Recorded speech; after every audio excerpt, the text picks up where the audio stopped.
美国炒作核战争，敦促美国公民尽快离开俄罗斯，他到底要玩什么套路？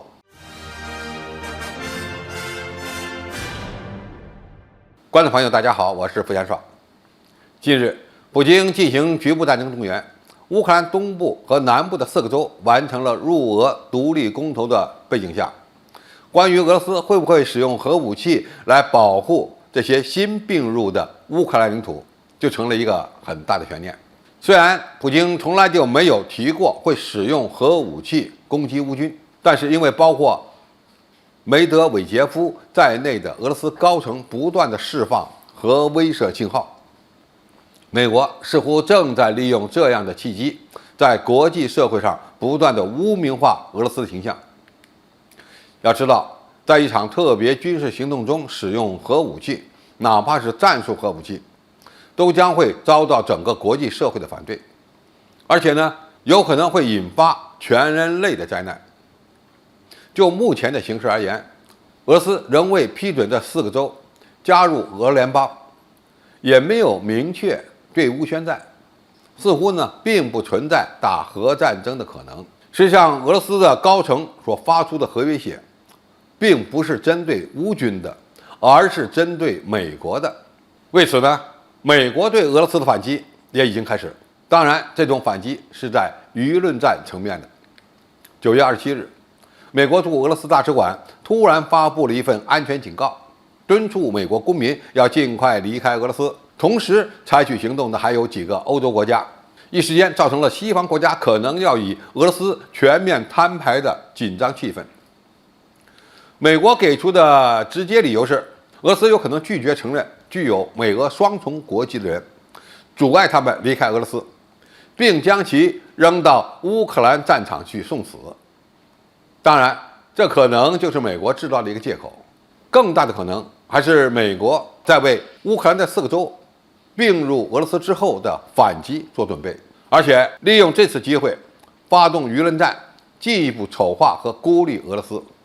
可以说是套路满满。首先，美国正在对乌克兰的4个州并入俄联邦而展开外交反击，这其中呢，可能就包括了非常激烈的制裁手段。因此，美国担心俄罗斯会利用在俄的美国公民这张牌。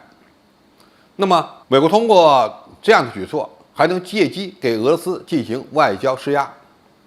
其次，撤侨已经成为了美国配合发动舆论战的一个手段。美国要带动西方国家制造恐慌气氛。俄罗斯从来就没有说要把双重国籍的人送上战场，所以美国安排撤侨就是在制造恐慌气氛的一种手段。这与美国不断宣传俄罗斯将在乌克兰使用核武器密切相关。俄罗斯驻美国大使安东诺夫在《国家利益》杂志上发表文章表示，美国正在利用来自俄罗斯的想象中的核威胁来恐吓自己和世界公众。也就是说，拜登和美国政府都试图通过歪曲普京讲话的办法，让俄罗斯变成全世界的敌人。其实，俄罗斯使用核武器的条件没有变化，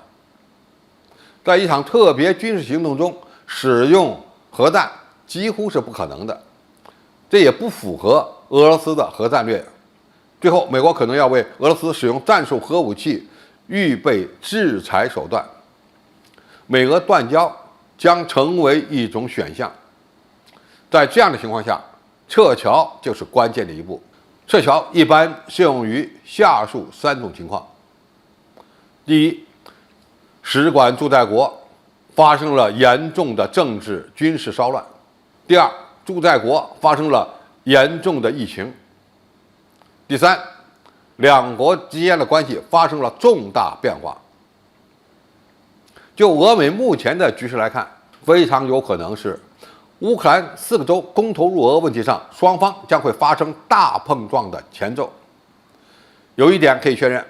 美国和西方都不会承认公投结果，还会继续援助乌克兰收复这4个州。而俄罗斯军队一旦面临被动的情况，那么冲突升级的情况就不能排除，美俄之间发生直接碰撞的危险可能也会越来越高。一旦俄罗斯用了核武器，西方国家就会向乌克兰提供大规模的杀伤性武器，那么对人类来说，这将面临一场大灾难。不管怎么说，俄罗斯想用核武器和公投来威慑西方，那么美国就会利用这样的契机来丑化俄罗斯形象，并且通过制造紧张气氛来向俄罗斯施压。双方的斗法看起来还会有多个回合，目前还看不出谁能更胜一筹。好，今天评述就到这里，谢谢大家收看，我们下期再见。